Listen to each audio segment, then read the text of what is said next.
Hey everybody, this is Joe Numbers, and I thought I'd just go through some stuff on OBS Studio and just go ahead and show you what is included in the new version 0.14.1 and, just show you around.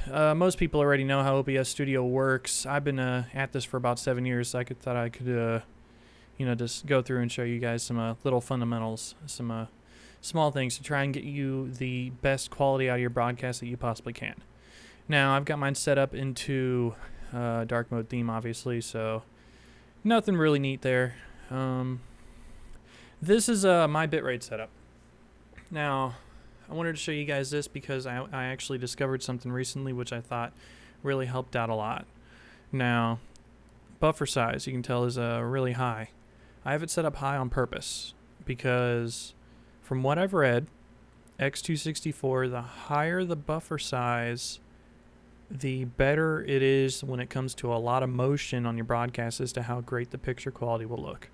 And if you've watched any of my broadcasts recently, you could look at this and you can tell that the quality of motion has gotten a lot better. Well, if you're OCD and kind of a videophile like me and you want it to look the best you possibly can, I just friggin' crank the bitrate to 30,000 if my connection could support it. But you can only go up to 3,500 as your max on Twitch. So this is what I got running. I got 2750 bitrate, 5500 buffer size, key interval 2. I normally run on faster, which I need to update that because I run... if I'm playing any games off of my computer, I run with an i7 2600K, and this processor can usually handle most games without a problem if I set it to faster at 720p at 30 frames per second. I just run it, and I'm good to go. All this is turned off because I got OBS up on the other monitor, so... but this is obvious stuff. You guys already know all this. Hotkeying, all this stuff. I recommend NV12, 709, and partial here because... I don't know. I read an article one day that told me 709 was better. NV12, if you set it to anything else, it starts to mess up the color a little bit when you're broadcasting. This color format, though, is a lot better if you're doing local recording, kind of like what I'm doing right now. Now, let's see. Direct 3D11, you want it on OpenGL if you're going to be on... I don't know if it would help with anybody who's on Radeon video cards, because I wouldn't have any experience in that. But I thought I'd just go ahead and throw that out there. If you're on Linux, though, you definitely want to know OpenGL because they don't support DirectX. So I believe OpenGL is the only thing you're going to get anyway. In my experience, running with the base resolution that is the same resolution as your monitor, and then scaling it down gives you the better quality.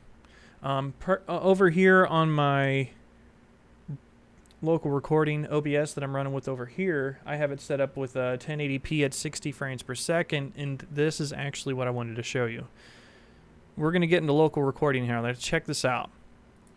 The new version of OBS 0.14.1 supports the NVIDIA encoder and QuickSync properly. QuickSync was already set up before. It worked with their Media Foundation encoder. Now we have the H.264 encoder for both of these. The quality is about the same. It really doesn't make that much of a difference. It doesn't look as good as X264. I don't think it ever will until they come out with something better. But the quality is okay. It's not like it's totally unwatchable. It is still a really good quality. These two settings are really helpful for those that want to play anything like a CSGO, Team Fortress 2, and you need to have as smooth of a possible game as you can have on a single computer setup when you're broadcasting. And you want it to be as perfect as possible. Now here is something I started doing recently, which I ended up stopping, but I thought I'd show it to anybody who has a really powerful computer. If you want to be able to, if you're running on a 2-PC setup when you're broadcasting, I think you guys might find this to be really helpful. If you want to be able to record and broadcast at the same time, but have your recording come out in a really high quality, here's what you can do. Set it to 1080p for your output and your base resolution. You can set this to 30, 60 frames per second. Whatever you want to do for your broadcast. Whenever you record, the recording will be the same frames per second as whatever you set for your broadcast. But let me show you here. 1080, 30, 60. Say you wanted to broadcast at 60 frames per second one day. Go over here to output. And X264 enforce rescale the output. The broadcast will come out in 720p at 60 frames per second if you really wanted to do that, and then you just go ahead and shift your bit rates around, whatever you want to do, it's good to go. The buffer size, let me get back to this for a second. I'm kind of jumping all over the place. Buffer size, you don't want it to be way too freaking high, because what's going to happen is whenever there's a spike from a lot of motion, your buffer is what causes your bit rate to jump up to a certain number, like 5500, to compensate for the motion. Your average will be 2750, which is what you have it set at. But buffer size is what it will compensate to try and do whenever there's too much motion. So say you're in the middle of playing Team Fortress 2, you're walking down a straight line, all of a sudden you take a sharp right or left. The buffer size will compensate for the quality lost in the turn, in that motion. At least that's what I've learned from this. But getting back to this, okay, 720p, if you want to do a really high quality local recording while you're broadcasting, here's what I do. 720p streaming. And then say you know something's coming up on the broadcast that you want to be able to capture. You can use either QuickSync or the NVIDIA encoder. Do not use X264. It will double the amount of processor usage that you are currently putting out. Or you can use the exact same quality that you're using during a stream if you really want to do that. But if you want to put out a really high quality, I recommend either the NVIDIA encoder or QuickSync. The quality comes out almost the exact same with these settings, so it really doesn't matter. I prefer QuickSync myself. Don't rescale the output. It'll come out in 1080p. Set it to a high quality. Set this to either high or main. Either one will work. I would set the keyframe interval to 0 to let it go automatic. I have no idea what async depth is all about, so you're going to have to figure that out on your own. But VBR, I set it to 30,000. Max bitrate also to 30,000. And the quality that comes out of that is near perfect. It is not 100% perfect if you're a videophile, but it is near perfect. It is amazing. I was testing it while I was playing through the Doom open beta, and it just looked awesome. I loved it. I didn't put any videos up when I should have, but I think you guys are going to enjoy it. Now, for some reason, it's stuck on 1, and I can't put it on auto, so, you know, just set it to 2. Set it to 2. It'll be all right. Put your videos wherever you want to put them. Oh, interesting thing about this as well, the audio tracks. Say the streaming audio track, you want that to be the first track right here, audio track, you want that to be the first one, and it outputs at a 160 bitrate, which is the max that Twitch allows. You can do that and then set the recording track to a different track, which will come out in a higher quality audio. So basically, the video comes out in a higher quality and the audio comes out in a higher quality on your recording. In the middle of streaming, you would just hit start. You would hit start streaming. It'll pop up. It'll say stop streaming. You don't want to hit that, obviously. You just hit start recording, and then once it starts recording, it'll record, and it will use maybe 3% more of your processor. That's why you want to use Intel QuickSync or the NVIDIA encoder. 3% more of your processor while playing a game is not a big deal. You can see it's barely using any because there's nothing going on anyway, so it's like nothing. But 2 to 3% more of your processor while recording 1080p at 60 frames per second. Then you go and check the recording, and it is just phenomenal. It is amazing. Now, bit rates. We're going to be shifting subjects here. I personally stream on New York. Works just fine for me. Let's get back to the settings that I was doing before. Okay, 720p at 30. This is what I broadcast with. Now, for anybody who is new to this and wants to figure out what bitrate they need to use or want to use and what resolution they want to broadcast in, it all depends on you, your upload speed, your connection, anything like that. Now, this is my personal opinion. I know people are going to argue against me on this, but this is what I see. Always the base resolution at the resolution of your monitor. Always at the resolution of your monitor, because you want to be able to capture everything on your monitor, obviously. That's simple. Now, the scale resolution is the one you want to look at.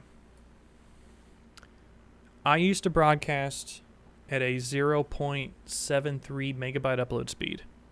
And because of that, I broadcasted with 500 bitrate at 640 by 360 on medium.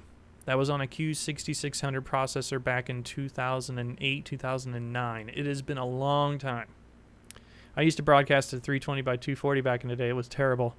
But if you have a really low upload speed, anywhere between 0.7 to 1.0, I would recommend a 640 by 360 at 500 to about 600 bitrate. The reason why I say that is because you want to be, if you're going to be broadcasting any multiplayer games, you're going to be playing online with anybody, that is what you want to do. You want to be able to leave some open wiggle room for your upload speed to where you can broadcast and be able to play games online at the same time. If you're anywhere between 1.0 and 1.5, I would recommend that upload speed, 1.0 and 1.5 megabyte upload speed. I would recommend 852 by 480. Anywhere between 1.5 and 2.0, I would say probably about 2.0 upload speed, because I would say set the bitrate to about 1500 on medium. On my computer's an i7 2600K, so I can handle this without a problem, but right here, 1500 bitrate on a 2.0 megabyte upload connection, that should be okay.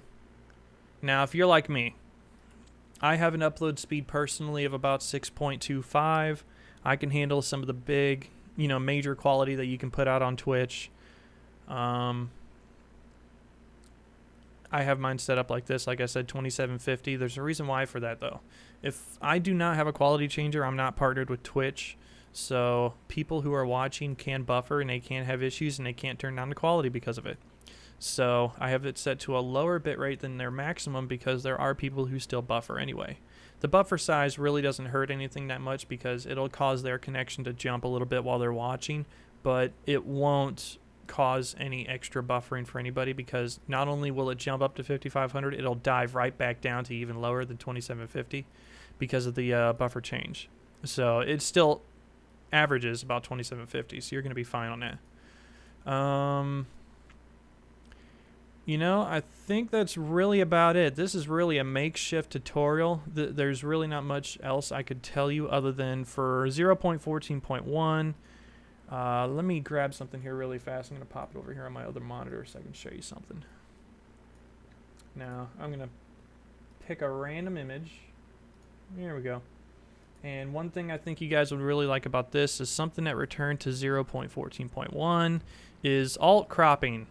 Hey, that's back again. Yep, you can hold Alt and just simply crop it with your hand. Normally, you had to right-click, go to Filters, go to Crop, and then, it was precision-like, and you could do it by hand. That's really nice. But if you want to do it really fast on the fly again, hold Alt, grab the side or the bottom, whatever side you're going to do. Make sure you grab it from the middle, and just drag. Simple as that. It's really not complicated. It's very easy. That's really about it. I can't really think of anything else other than maybe for those who are running on microphones. 1 second. I have an AT2020 USB. If you are running, if you want to run microphone noise gate, here's how you do it. You go to your mic auxiliary under mixer. You click the cog sign. Go to filters, plus noise gate. And you have to set up the noise gate by hand, but here's how you can test it. You can watch your mic auxiliary here, and you can tell when it turns off. Personally, I have mine set to 25, 25, 25. That way, when it does shut off, it shuts off almost immediately, as you can tell, because that's what I want it to do. My microphone, I have it set usually about 37, 33. That way I can be a little loud, and I can be a little quiet, and I get really close to the microphone, just kind of mess around, do a little bit of a friggin' Bill Clinton voice, and just mess around, do whatever I want, maybe a little bit of Matthew McConaughey, just kind of mess around, watch it, it'll go right back off. Sometimes it does like to bounce for some reason, but it will go down. And that's really about it, guys. This is about as makeshift as this tutorial is going to be. If you guys want to, one last thing I'll show you, actually. Some people wonder about green screens. Say, camera. Hi, how you doing? Activate, deactivate. I got to set my resolution. 1 second. You go to custom. I'm going to set it to 720p. And I'm a little blue because I have not set this. Now, green screens. Obviously, I got one. Now, if you want to know how to set this up correctly, here's what you can do. A nice glitch in the background there. Sorry, Windows 7. If you want to set up your green screen, you go to Filters.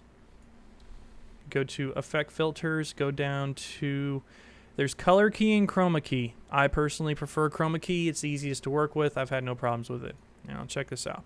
Mine's already basically set up to where it'll work for me, but you can see some green tapering off at the bottom here, so I need to work on it. So here's what I do. Instead of setting it to green, I do a custom color, select a color, and one sec.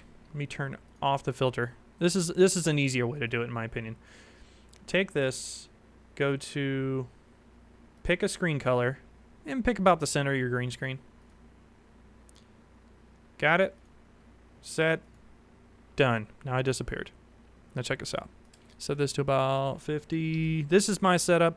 This may not be the same as yours, but this is usually how my setup goes. 50, 30, and about 25. There. Green screen's done. Ready to go. You see there's a little bit of green tapering around my head. You can compensate by going to similarity and smoothness, but if you turn it up too high, it'll start to disappear. So all you got to do is play with the numbers and work it out. It's pretty simple. Like, the more you put on the smoothness, the more it takes away from the green edge. But say if you're just, broadcasting, you're just sitting down in a corner. See, I got all black behind me. You can see a little bit of green here. You can mess with it and take that off, but it's really not that bad. It's really not that bad. It's not that upsetting. But, little things like that works. My green screen's set up on PVC piping behind me. I don't have a wall behind me. It's actually a really open room. So it's really nice. I can move it out and do whatever I want with it. But if you guys ever have any questions about bitrate quality, if you have any questions about how to set up the green screen correctly, like I said here with the filters, the reason why I did it in this form and fashion is because when you set up your chroma key, the color is usually one of the hardest issues. So if you're having issues with getting the color right, like say you select the color in the center of the screen and it still seems like it's off, use the slider bar here. You can work on it back and forth and see if you can find the proper setup. Now, because I selected the wrong one, it's going to turn off. But you can make small adjustments to see if you can find that center that works perfectly for you. And it's really that simple. I got to give credit to Morag for that one. He showed me that. And that's really about it. It's that simple, guys. So I hope you guys enjoyed the tutorial. If you have any other questions, go ahead and drop it in the comments. I'll be more than happy to help you guys out. That's it. See you guys later.